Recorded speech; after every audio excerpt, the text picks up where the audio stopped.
Hey everyone, and welcome to, something very, very different actually. It's going to be a show called What Arsenal Means to Me.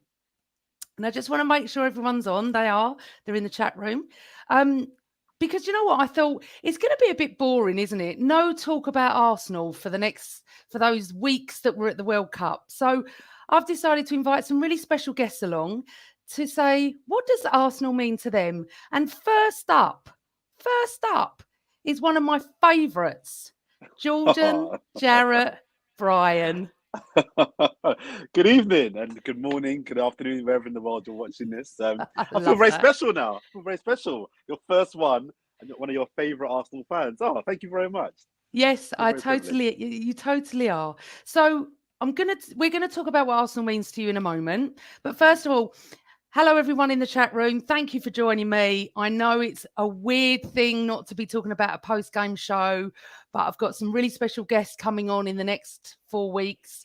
And I just wanted to keep the Arsenal chat alive because the momentum's been brilliant. So when I asked Jordan a question, please you answer it, and I'm going to put you up on the comments. Well, first of all, I'd like to wish all our American viewers happy Thanksgiving. We don't have this in England, but I know you eat lots of turkey and you're thankful for something. But I just wish you all happy Thanksgiving. Just a couple of things I want to just touch on. We really want to wish Beth Mead well in her recovery. That is such a shame that she's out for the Arsenal ladies, but we wish you well, Beth. And we are going to just touch on the World Cup for a second, but not for long. Um, Sorry, can everybody hear me? Because someone's just said it didn't come through again, but I'm here. Um, right. How amazing has it been for Saka in the World Cup? How well did he play, Jordan? He was brilliant. He was really, really good. All the talk leading up to it was, Saka or Foden. And I don't think, to be honest, I think if Foden would have got the nod, I think it'd have been hard to have said that, he didn't deserve to start that match on the basis of the last 12 months since the Euros last year. But I think Saka's improvement and development, not only as a player, first of all, he's clearly improved in the last 18 months, 2 years. But I just love Saka, also the guy. I think he's a really, really good ambassador for the football club that I support. I think whilst, yes, it's important to have good players, if you don't have good players, you're not going to do very, very well on the pitch. But I think it's actually, I value also the types of people that represent my club as well. And I think I don't know him. He could be a horrible person behind closed doors. But the impression I get from him is that he's just a really humble young man that loves playing for Arsenal, loves playing football, always does his best, and wants to get better. And seeing him, his ascent to where he is in the England team, Mm, especially when you think of his last kick for England yeah. last year was what it was, to now being starting and playing a pivotal role in a World Cup match within 12 months. Just talks, I think, to the testament of the character of the man. So he played really, really well. I thought that he deserved to start, I thought, and played really well. Yeah, really happy with him. Big Saka Yeah, fan. he's like carried on playing so well from Arsenal straight into England, isn't he? Mm. And it's just so lovely to see. And it is weird watching the World Cup at the moment. Because all you want to do is watch your players. And although Jesus and Martinelli just came on for Brazil, obviously Richarlison scored, and you're like, oh, he played for Tottenham, and it's a weird feeling. Then Granit played for Switzerland, and Yeah, all of our other Partey. So players, and yeah, Garner, and you just don't want anyone injured. You want to see yeah. them, but you don't want them to play. So it's a little bit of you know Well, keep them there, play them, but don't play them too much because we just don't uh, want them injured. there's only two players I think before the World Cup started. Well, Saka was going to start for England, but I thought there was going to be only be two regular Arsenal starters that I thought would be guaranteed for their country, and that's our midfield too. Partey and Xhaka were the only two that I think we could have all said will definitely start for their countries at the World Cup and maybe play at least 3 games. Yeah, Whereas everybody else was like a possible, probable, maybe. And I look at it from an Arsenal perspective. Who could I see going deep into the competition and playing enough games to possibly get injured Jesus won't start. I don't think many games for Brazil. No. Cool. Saka probably will if he continues. That's one. I don't see Switzerland and Ghana going deep. So we could have, by the end of the World Cup, most of our 11 coming back pretty much unscathed or not even played that many games. So I think, barring any bad luck, I think we'll get all our players back in full health. Jordan, I can't believe you said it. You've like bocked it now. I hope you haven't. Oh, sorry. Sorry. Jordan. Right. Sorry. Enough about the World Cup. I want to talk about you, Arsenal, and it's just lovely talking about Arsenal again. Okay, so these shows are basically special shows, what Arsenal means to me. So fire away, Jordan. How did you come to support Arsenal, and what do they mean to you? So first of all, how did I come to support Arsenal? My dad, weirdly enough, is a Chelsea fan, but he had he had a really good friend. Go on. No, I was just going to say, everybody in the chat room, you tell us how you came to it, and I'm going to put it under. Sorry, Jules, and I forgot to say that again because a few more people have joined us. Whatever I asked Jordan, you lot answer, and I'm going to put it up there as well. Carry on. So he was a Chelsea fan. Yeah. He was a Chelsea fan, but he had a really good friend who was an Arsenal fan. And when I was younger, like 4, 5, 6, 7, I used to always go round to my dad's friend's house, and he had a son that was a year older than me. And every single time I went to this guy's house, he always had Arsenal on. They were always on the TV. He had that VHS tapes, watching playbacks of Arsenal games. He would talk about Arsenal all day long. He would chat about Kevin Campbell. He would chat about Paul Davis. He would chat about all the players that he loved. It was just Arsenal, Arsenal, Arsenal. And I think that was my first kind of like experience of a club that was kind of almost rammed in my face. Yeah. So that was kind of the first taste of it. Where I started supporting Arsenal, and I was totally converted, was Ian Wright, because when Ian Wright signed for Arsenal, Ian Wright not only was he a fantastic striker, but he also represented a lot of the things that I was used to in my area. So I'm from South London. He grew up in Brockley, it's like 4 miles from where I am right now. He had a gold tooth. Lots of my uncles and my dad had a gold tooth. He was flamboyant and very expressive. And a lot of the black men that were in my life at that time, were like Ian Wright. So I wasn't just seeing a fantastic football player. That's great. We can all resonate with our favorite players. But as a person, I saw someone in the Premier League that then became that was reminded me of the black men that were in my life that I'd never seen before. Yeah. He did the bogle when he scored a goal. He had celebrations. He was exuberant. I was like, who is this guy? I don't know, but I love him. So he kind of sealed it for me. I was following Arsenal before that, but he sealed it for me just by his enthusiasm, his energy, and the fact that I could relate to Ian Wright because he was so similar to the men that were in my life. Yeah, I mean, Ian Wright's my hero. So it's I love it. I love him. Okay, so it's amazing. So you felt like you belonged because Ian Wright, it felt similar and familiar to you. Yeah. So what was your first game memory and what a game had you attended? And everyone in the chat room, you tell me as well. I don't remember the first game. Actually, I do actually. It was the first game I remember was Arsenal. I think it was Everton. at Highbury. This not when I went, but my first game of watching. I just recall Arsenal playing Everton. I think we won the game. But the first game that I went to was Arsenal Southampton. And forgive me, I've forgotten the year, but it was the first time I went to Highbury. And Highbury's not very big, as you'll remember. It wasn't the biggest ground. But to me, when I first went, it felt like Wembley times 10. Everything just felt really, really big and vast and grand. And I know that Arsenal fans often we kind of spout the whole classy club rhetoric a lot. But I did get a sense that this club was just a little bit elevated and a little bit more, I don't know, a bit more bougie than other clubs that were around. There was a sense that there was an element of class about Arsenal Football Club. And when you walk into the ground, for all the kind of foul mouth cheering you hear and all the kind of aggression and gregariousness you see around you, there was always this air of this club has an element of uppity about it, and I like that because I'm a snob. I'll be honest, I'm a snob. I am a snob, and so I felt something even at a very young age, as a young boy. I kind of felt that this club was the club for me when I went to my first game. I was like, yeah, this feels grand. It feels proper. It feels prestigious. And I was like, yeah, I like this club. Like even the kit, the old JVC, one of the early JVC's kit with the stripes. It felt like this is for me. And that was my first game. We beat Southampton. I think it was 3-1. What year, Jordan?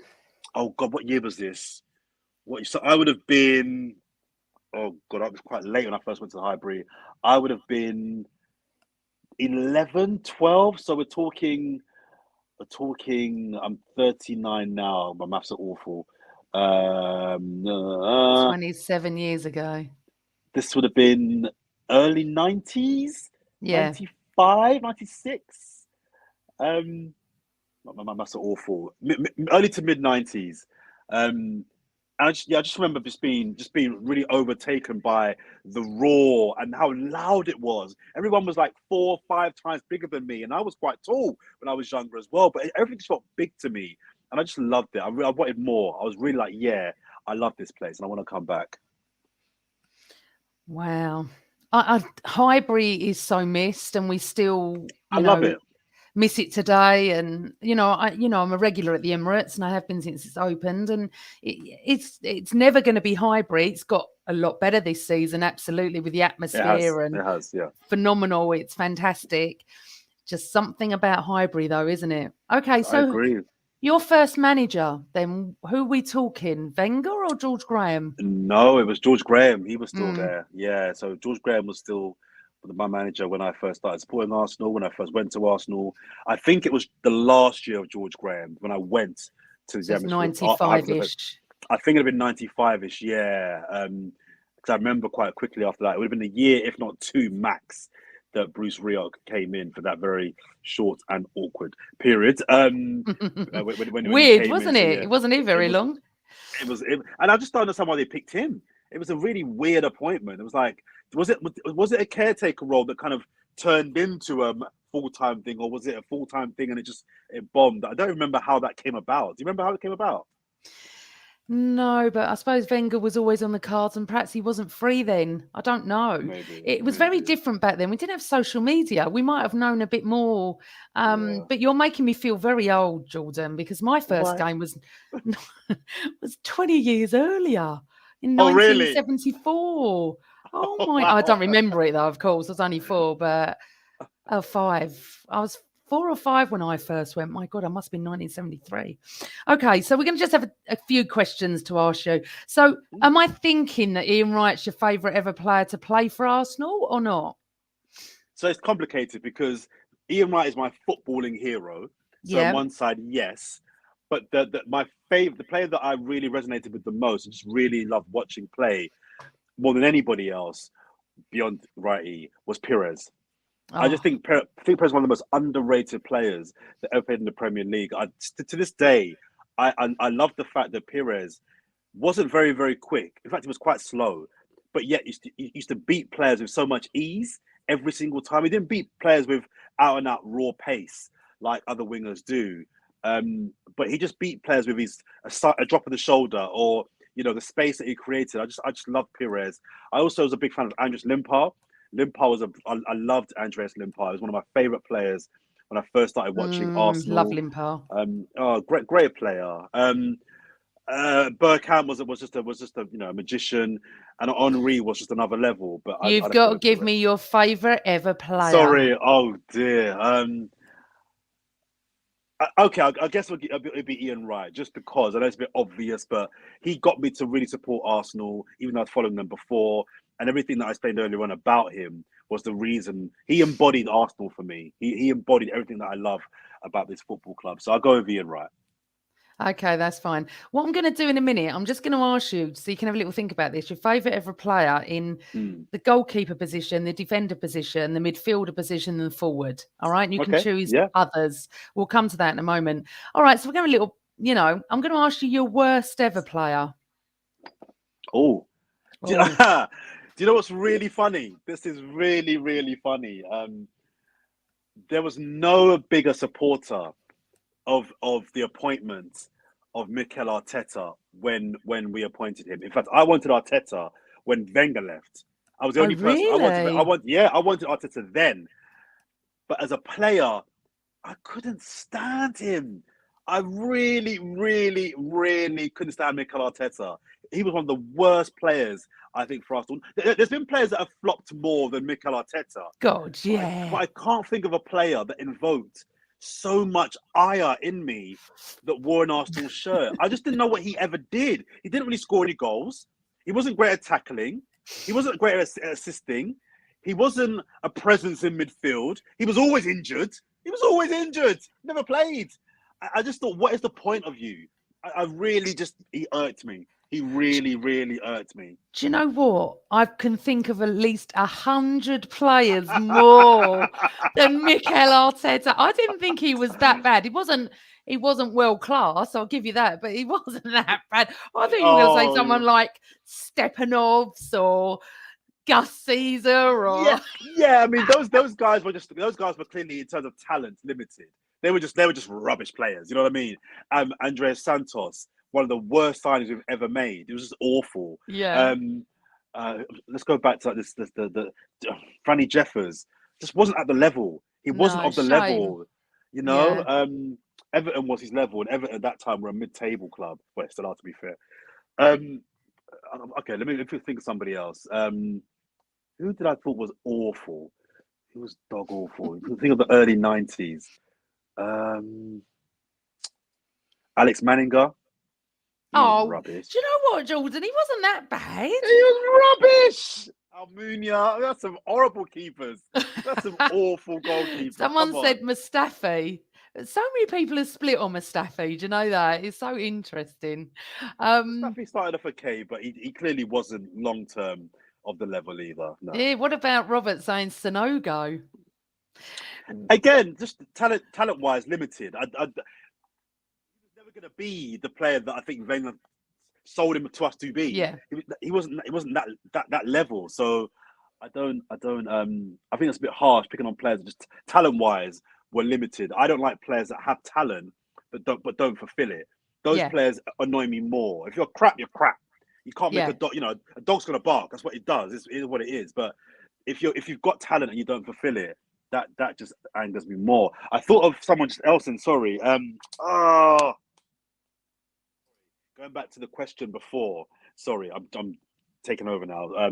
Favorite player, Nicolas Anelka was probably the most talented footballer in terms of raw talent I think I've ever seen at Arsenal Football Club. I think absolutely distraught when he left, Jordan. So was I. Absolutely. And apparently one of the reasons, although his brothers and all the agents and the money, was that he saw an online poll from Arsenal fans who said, "You'll never be Ian Wright." I mean, I wish he'd have asked me and all the people around me, because we all loved him. I loved honestly, him. just gutted. So Jack Stone says Senderos. When you think about it, I don't want to be too harsh on these players, but some weren't very good, were they, that we've had? We've had some stinkers. We have. Okay, so moving on, because I want you to think of your four, for the team of your favourite. Favourite celebrity Arsenal fan? Oh. And I guarantee not one of my guests is going to say Piers Morgan. I guarantee it now. Okay. Of course not. There's a lot out there. Favorite Arsenal supporter, Lethal B. I like him. He's always picking up Arsenal. He's a big Arsenal fan. The UK garage rapper. Wow. I know who mine is. Adrian Durham. Don't be ridiculous. Although he claims to be a Peterborough fan, I think loves all his family are Arsenal, aren't they? I remember interviewing him way back, and he said to me, "All my family are Arsenal." I said, "You're really Arsenal, you are." My favourite celebrity fan is Idris Elba. That's a good shout. That's a good I shout. Yeah, that's a love good him. I shout. love the fact that he supports Arsenal when he's a proper gooner, but also Mo Gilligan. I love Mo Gilligan. Yeah. Those guys proudly talk about He's Arsenal. brilliant, and I love Yeah, him. he is. He is. They're good shouts. Actually, yeah, this is a good shout from Lynn, Laura Woods. She really is cool, and Yeah. Robert said the same thing. Yeah, mates with Laura. She's a big Arsenal fan too. Yeah, we got a lot. We've got a lot. We've got, Got a you lot know of them. what's interesting? We've got a lot that we don't know as well. I mean, for instance, obviously we had Jeremy Corbyn. Now we've got Keir Yes. Starmer. It's like the whole Labour Party support That's Arsenal, true. isn't it? That's true. Yeah. That is Oh, true, actually. Yeah. Tracy's telling me that Alfie Allen's Arsenal. I didn't know that. See, Who's tell Alfie me Allen? who. Alfie Allen, Who's that? actor. Oh, I don't know that is. Sorry. I'm not good with films in He's got a Hollywood. famous dad. Oh yeah, no. Oh, No. oh, bloody hell. Let's see if anyone gets it in the chat room before you No, do. I want to get it. I want to get Who's it. Alfie Allen's dad? Quick, everybody. Woody. Not Woody Allen. Oh, no. Sorry. No one's got it in the chat room yet. Oh, this is Sorry, brilliant. I'm out. I know who it is. Alan. Yep. Lily. Keith Allen's son. It's Lily Allen's brother. Oh dear, that's so funny. Okay, so moving on from that, what do you love and what do you not love about the Arsenal? I think I love. Okay, the main reason I support Arsenal is because I love the fact that Arsenal are so unpredictable. I love the fact that this is not set in stone, but over my 35 years of following Arsenal Football Club, there's been so many points where when we're supposed to win, we often don't. When we're supposed to lose, we often win. And I love that. I love the element of my club. This should be a final we should win. We should win this final. We should win this game. It's all in our favour. And we often find a way to just balls it up, just mess it up. But I also have the fact that there's so many times during my Arsenal supporting career, my Arsenal supporting, feels like a job, my Arsenal supporting years where we shouldn't win the game and we win. I love that. I love the element of surprise the club always gives me. It can be annoying sometimes, trust me, and very embarrassing on many occasions. But I love that unpredictability about my club. I love that. Okay, this ain't going to go down very well. But one of the things that I don't like about Arsenal is large parts of our fan base. And I'll elaborate on that. I love our fans. I love the fact that we're a family and we all follow the Arsenal and we all have essentially one goal. I love that.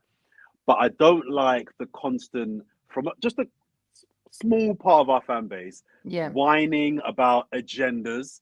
I can't stand the kind of the fan base, the core of the fan base that constantly whine about being done over, the ones that think that everything's a conspiracy against us, the ones that think that, every decision that goes against us is always incorrect. No, sometimes we were lucky. Sometimes we shouldn't have won that match. Sometimes we weren't very good. Sometimes, in the last minute, it was a penalty. We have to look at our players and blah, blah, blah.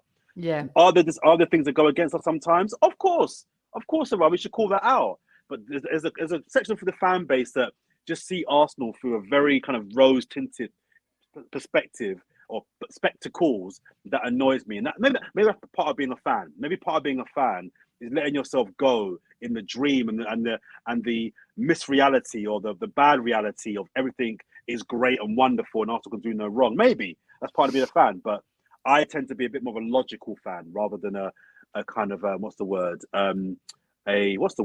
than a fan that kind of gets lost away with the fairies, so to speak. Well, it's interesting, isn't it? I mean, this year I keep banging on to everybody, just enjoy every moment. We don't know how long it's going to last. We don't know how long we're going to be at the top. So why not enjoy the ride? Because, I think I'm not really on that train yet of us winning the league. Okay. I think we're going to make a good shot for top 3, absolutely. Mm-hmm. But it all really depends. January is like the start of the season because we're going to have the transfer window. We're going to see what injuries we've got from the World Cup. And it's just enjoy it. We're top at Christmas Day. That's it. We're top at Boxing Day. We'll still be top post-Boxing Day. So just enjoy the ride. The way I look at it, and we'll probably come to the end of this, but the way I look at it now is that whatever happens from here on in, as I see it, it's either going to be a successful season, i.e. top 4's achieved, or it's going to be a great season, we win the title. From here on in, it can't be a bad year. For us to not get top 4 from here on in, we've got to lose like 9 games. Yeah. I can't see it happening. So, as you say, just enjoy it from here on in, because it can only be really good or phenomenal from here on in. It can't be a bad year from here on in. So I say enjoy it as well. It's exactly what Phil said. Thanks, Phil. We are finally, after a decade of decline in the league, in a happy place. So it's all good. A little bit of utopia for us at the moment. So it's all good. I agree. So I know you're going to move on, but I often say to a lot of my friends, Amanda, that I now, in the last 4 or 5 years, have come around to the way of thinking of, I value style of play and moments of enjoyment on par with winning. A lot of my friends don't understand. They're like, no, winning is more important. I'm like, no, because I'm not a player. So if Arsenal win the league, I don't get a pay bonus. No. I don't get a medal. I don't get a trophy. I'm a fan. So for me, I support Arsenal just give me moments. In the league, that is a bonus. But just give me moments. I'm paying my money. Give me an experience. Give me a feeling of joy. And if we come second, third, or fourth, I'll be disappointed, of course. But I could say over the year, you gave me moments that were valuable to me. I don't understand this. It's very Chelsea thinking of win at all costs. I don't care if the football's crap. I don't care if who we buy or what we do. Just win at all costs. No, I don't want to win at all costs. I want to enjoy my football. If it means to come second, third, 4 or 5 years, me personally, as long as the football is enjoyable, I will like it. The last few years of Arsene Wenger, and I look at United under Jose Mourinho, they were miserable. Who wants to be a miserable fan watching terrible, turgid football? I want to enjoy my football, and I'm watching Arsenal now. Yeah, United, but United, it was good to see from an outsider. But as a fan, I don't want to watch my team every Saturday play, knowing we're going to play rubbish football. I don't want that. I want to watch my team play and enjoy it. And if we win, great. If we don't, that's life.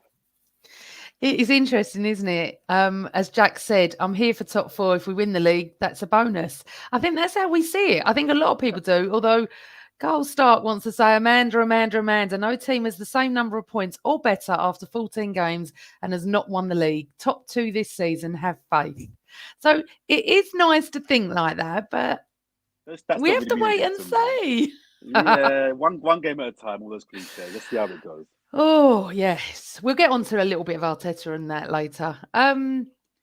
Worst game, best game. Let's do best ever game and your best game this season. Oh, wow. Best ever game. There's a few, but I'll give you one. Oh, man. Can I pick 2?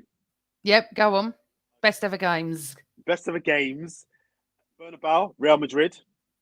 Thierry Henry captaining the Arsenal. I think it was the first time we'd ever won at Madrid. Maybe the first time we've ever beaten Madrid.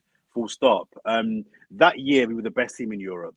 We were the best team in Europe. We should have been European champions. Yeah. We went to Madrid and everyone was like, nah, they're good. They're really good, but they can't beat the mighty Real Madrid. And we went there and I think we finished 2-1 or 3-1, but we battered them. Absolutely battered them. I actually loved it. And having the best player in the world, as he was for me at that time, it's him and Ronaldinho, but I think Henry that year was just edged it. Having him as our captain and being the guy that scored the goal, oh man, I loved it. And the other great game was Old Trafford winning the league.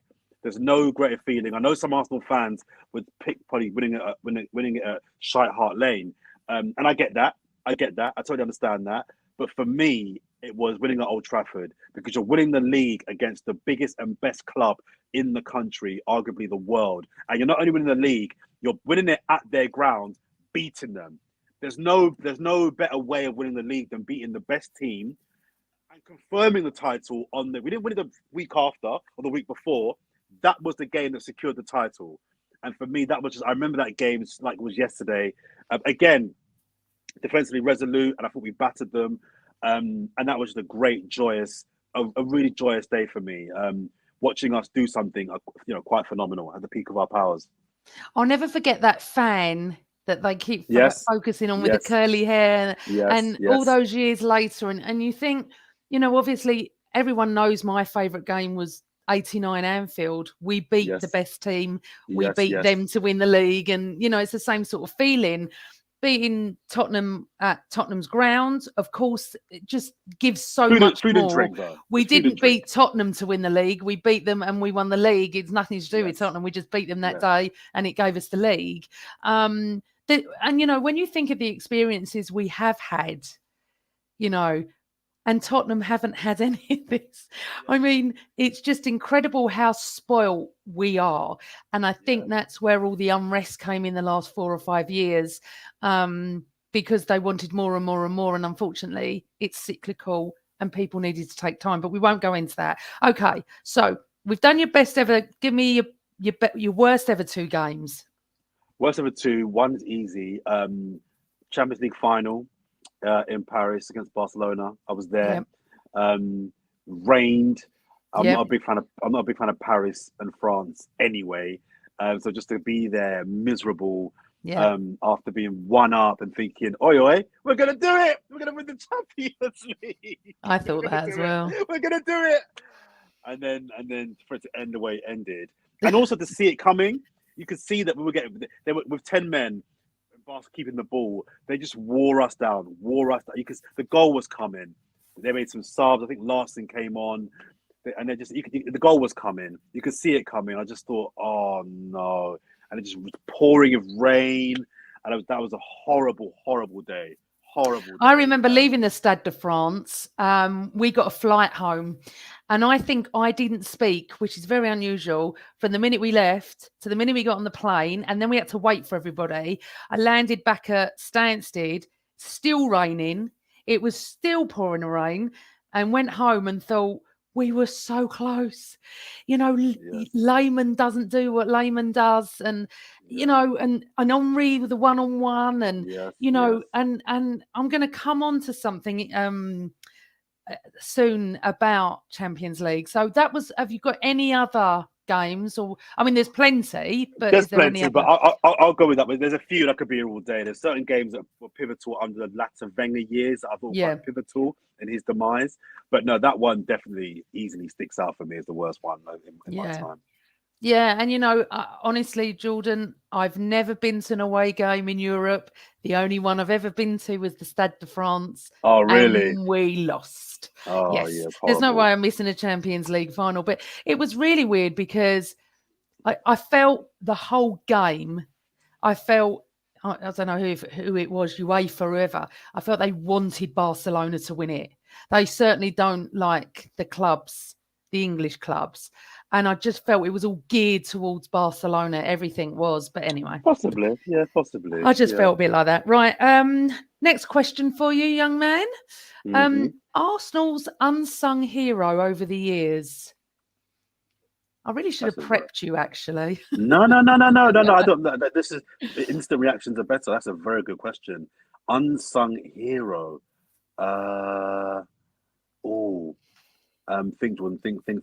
Think. Who's been an unsung hero?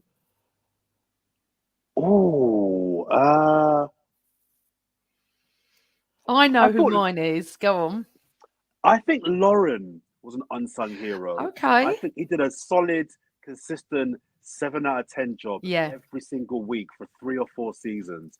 And I think that is a right back. So right backs very well. They're in fashion now. But back then, right backs were just right backs. But I thought I don't remember. I can't count on one hand bad Lauren games. I just can't. I can't. Will Tord as well. Whenever he came into the job, more often than not, he did his job. Unsung hero.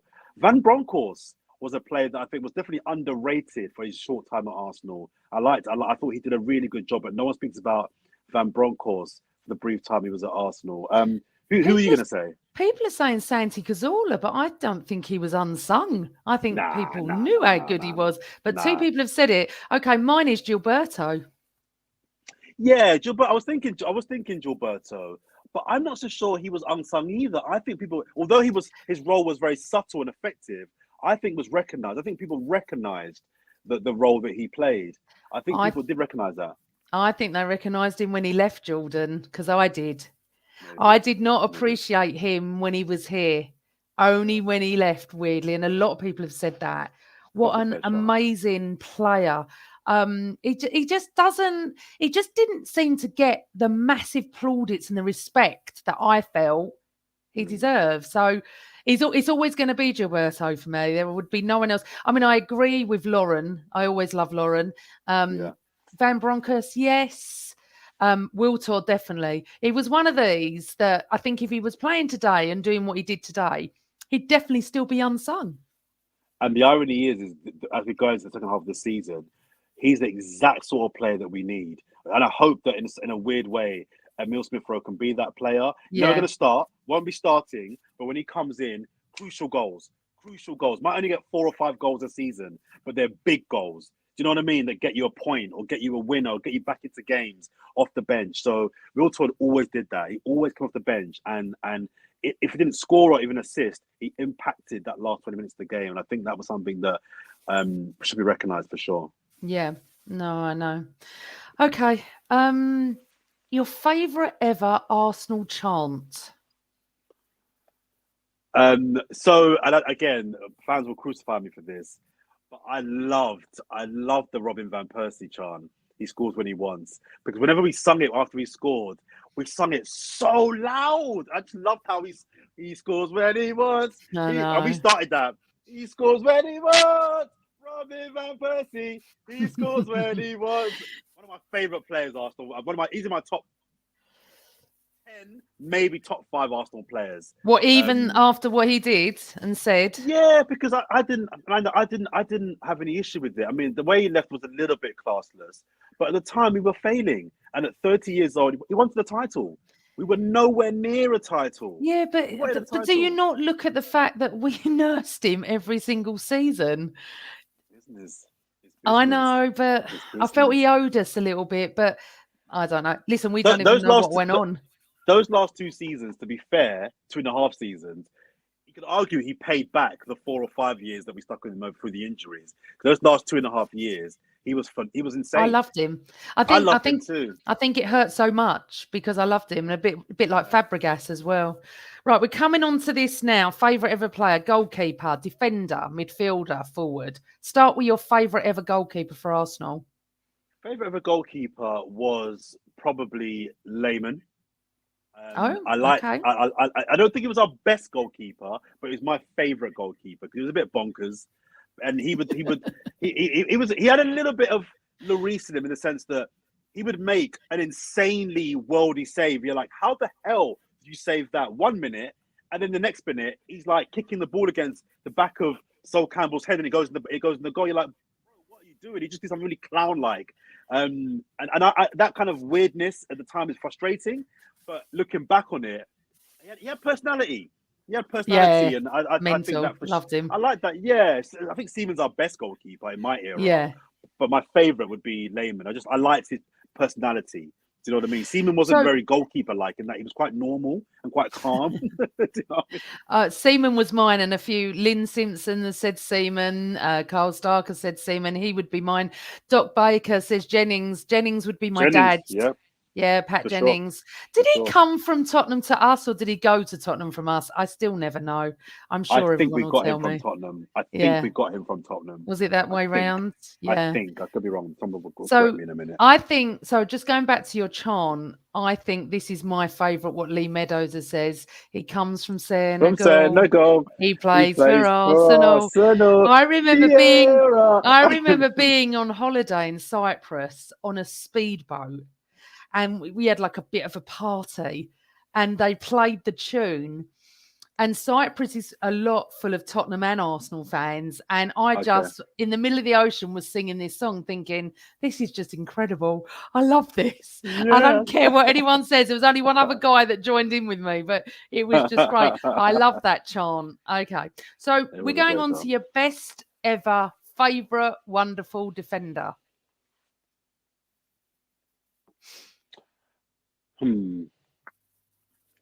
Again, this is going to really go down poorly with the audience here. I'm really sorry, but I'm honest. I think it was Ashley Cole. Ashley Cole was a phenomenal. I know. No, he was brilliant. Carry on. He was. I'm not reading this. I'm not reading the script very well here, am I? I mean, Tony Adams was probably our best centre back. He was mine. Yeah. Adams is the guy, and I think he deserves a statue for sure.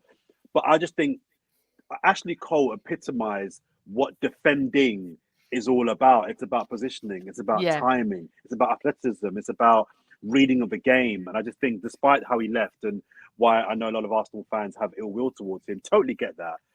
I think if you look at him as just a defender, and we produced him, we made him. We made Ashley Cole. He's one of our own, although he became one of Chelsea's, and they can have him now. But I mean, Adams aside, I think for me, the best defender that I can remember in our time was Ashley Cole. Phil said Cashley was great, but hang your head in shame, JJB. But the thing is, he was absolutely phenomenal. But I also quite like Gal Clichy, who used to step in for him if he wasn't. And I thought Clichy was great. I really did. But I thought Clichy was a player that, because he was so quick, got away with a lot. I think he was the opposite of Cole. Cole was actually quite intelligent with his positioning. I think Clichy was quite thick, but because he was so rapid, he could get out of trouble. I thought Clichy was a really bad defender. I just thought he was quick. But, opinions? Absolutely. So mine so far is Seaman and Adams, and yours is Lehman and Cole. Okay, Lehman and Cole. Lehman. Okay, midfielder. This is going to be a bit tough. I'm going to go with, and I don't know if you can place him in midfield. Toss up between Brady and Vieira. I'm going to go Vieira. Vieira was such a colossus, and Vieira was the all-rounded midfielder for me, and served us well. Served us really well as captain. Couple of trophies underneath him, 2 titles actually underneath him, and I just thought he was everything that I love about midfielders. Good on the ball, presence, good in the air, got a goal in him, short passing, long passing. I think Vieira just pips. I mean, Brady was more maybe advanced. Yeah. Maybe more kind of front line. But I'd probably go Vieira. I was a big Vieira fan. Totally agree. That was my choice as well. He's big Pat. Loved him. Absolutely loved him. What was upsetting more was Vieira and Petit didn't get to play with each other a lot on the pitch. One was injured, one was booked. It was like the other one was injured. What a duo that would have been. Right, so I'm really struggling with forwards because you can only choose one. So who's yours? And in the chat room, who's your favourite ever forward for Arsenal? Now or past, whatever you want. I'm gonna put Ian Wright to one side for a second because you know how I feel about Ian Wright. So I don't want to go with the obvious one. Forward for me, I'm gonna go out of pick one of 3 that actually, in terms of finishing, were finishes that I really rated. I'm gonna go with, it's between for me Van Persie,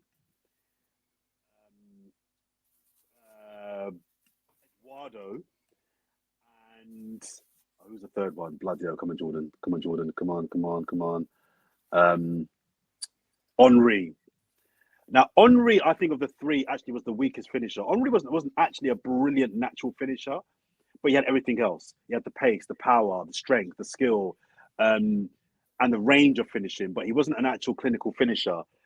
I think Eduardo was probably the best natural finisher I've seen at Arsenal in my time. In terms of natural finishing, in around the box, he was the best, I think. But I'm going to go Van Persie. I think Van Persie is a bit of a hybrid between between Henry and Eduardo. He was a little bit of both. He was a great natural finisher, but his range was phenomenal. Henry aside, Van Persie is the only forward we've ever had in my time supporting Arsenal, whereby with the ball at his feet around the goal, I'm pretty confident he will score. I'm like, it's going to be a goal. It's going to be a goal. I know this guy's going to score today. I can't think of any other forwards that gave me that confidence. Great forwards we've had, but those are the only two that I thought he's scoring today. Henry will score today. I don't know how many, but he'll score today. And Van Persie, that last 2.5 years, became that. So I'm going Van Persie. Van Persie. Cashley Cole, now Van Persie. I know. You're not going to invite me back on. Carl Stark said, Van Persie, leave now. He's not very well liked, I'll get back on. Robin. It's such a shame. We're going with Anelka. I loved Van Persie and he just left. He left us.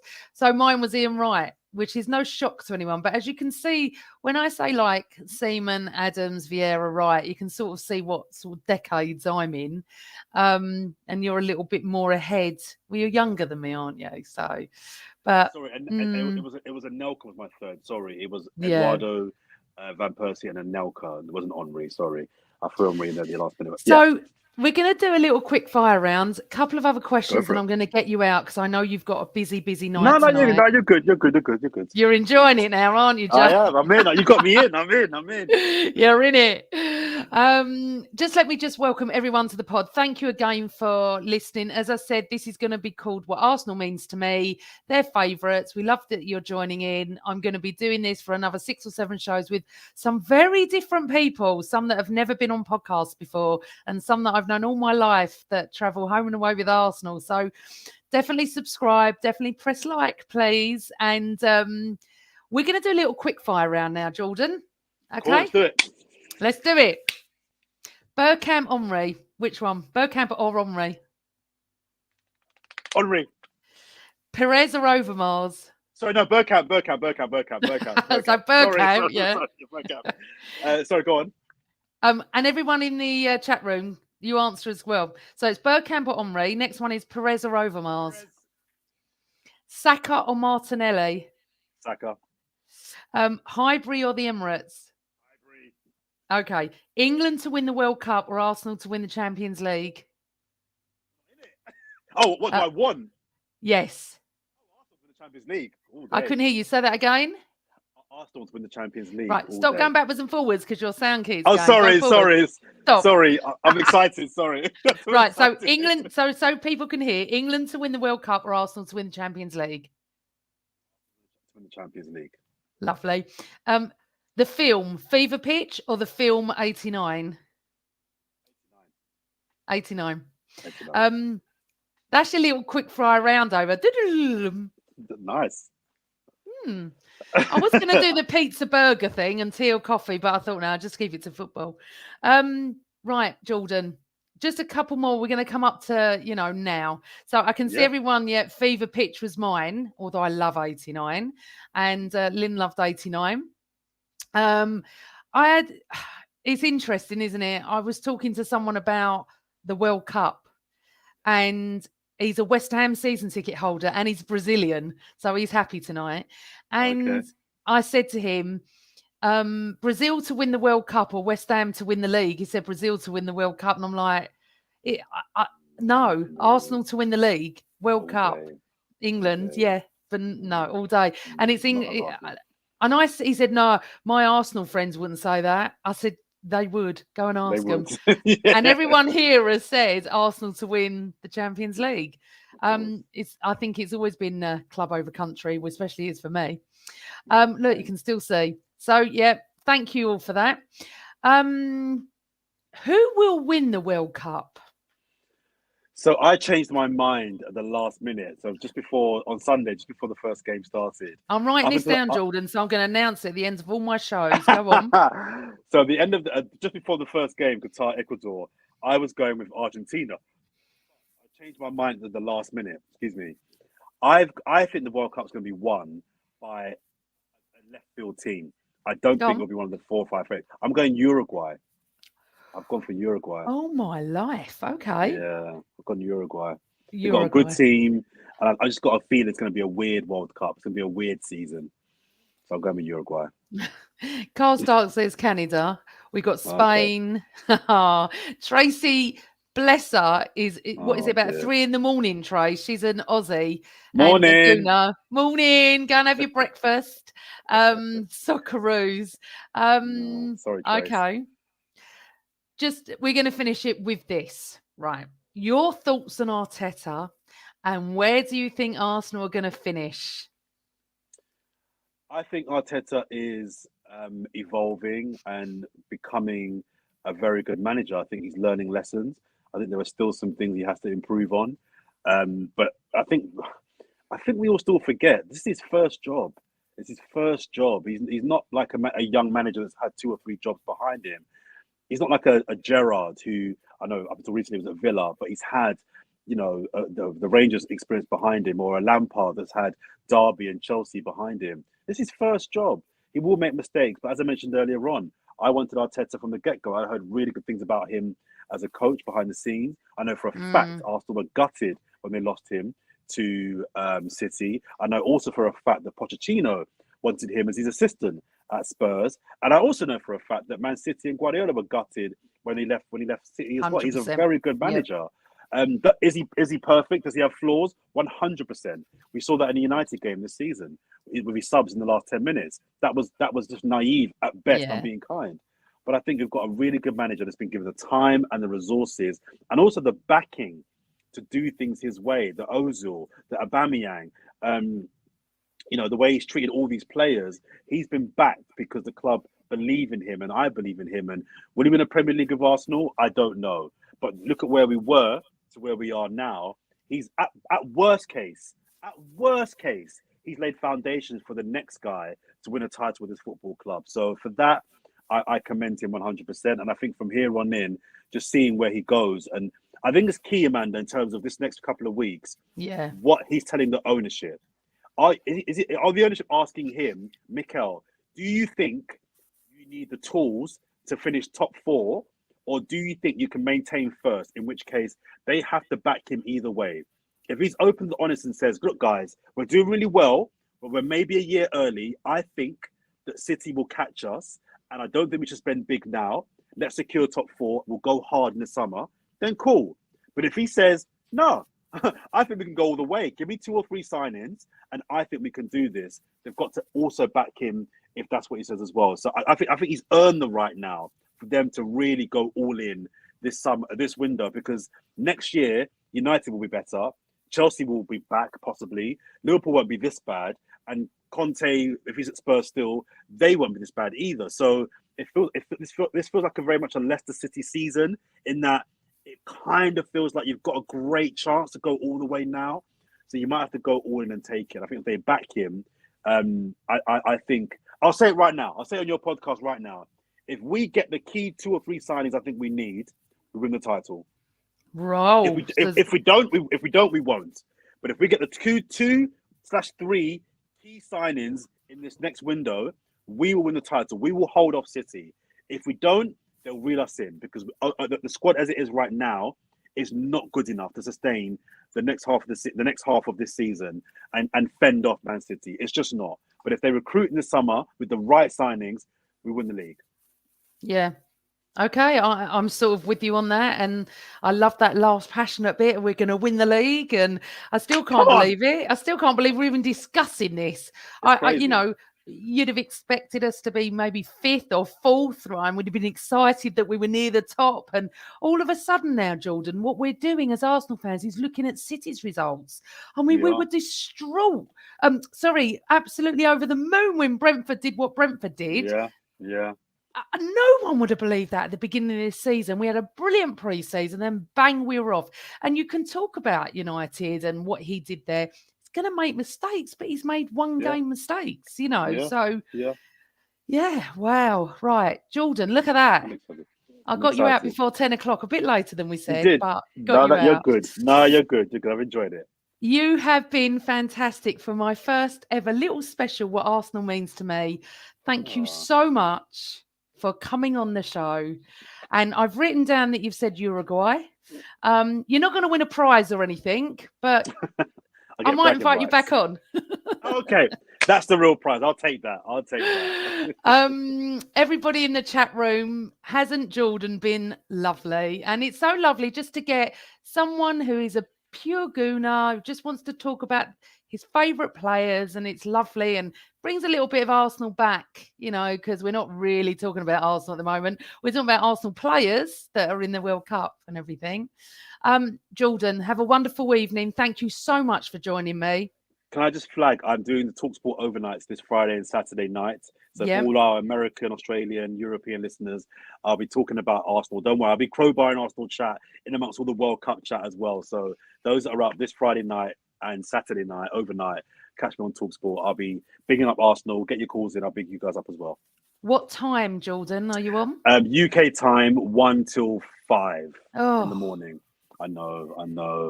That's why I'm plugging it to your international followers. That all the Americans that are having their Thanksgiving turkey and listening to this late, it's Friday night and Saturday night between 1 a.m. and 5 a.m.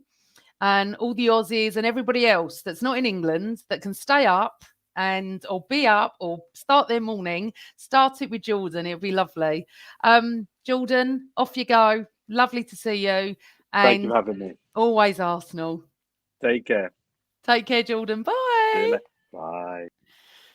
So everyone in the chat room, thank you so much for joining me. I know it's weird because it's like not a post-game show, and that's what you're used to. Next week, Stuart, the Arsenal photographer, is coming back. So next Wednesday at 9:00, you must be here. God only knows what he's going to tell us this time. And I'm assuming then he'll be flying out to Dubai with the team. So if you could please press like, please. I'm pointing downwards for people on audio. And I hope you've enjoyed our first show. If you could please comment in the YouTube box below. If you could please comment on Twitter or Facebook or wherever you follow us, that would be fantastic.